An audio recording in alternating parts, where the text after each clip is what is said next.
A celebration of winter is kicking off in Duluth on Saturday, and guests have the chance to dine with a couple of holiday icons in Two Harbors. All that and more as we take you around the Northland, city by city. We'll start in Two Harbors, where families will get the chance to dine with two holiday celebrities. Santa and the Grinch will be at View North this Saturday for a Christmas breakfast experience. Starting at 8 a.m., guests can enjoy photos with Santa and the Grinch, a coloring station, a craft table, cookie decorating, and more. Now, you will need to make reservations in advance. We will have a link to do so online. Breakfast with Santa and the Grinch will wrap up at noon on Saturday. We'll end in Duluth, where Ursa Minor Brewing is hosting their winter solstice party. That will also be on Saturday and runs all day.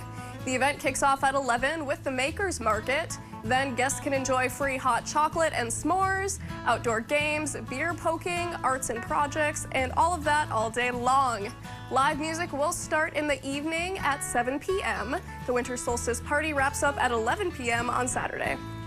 If there is something going on in your neighborhood that you think we should know about, send us an email and it might be featured as we take you around the Northland city by city.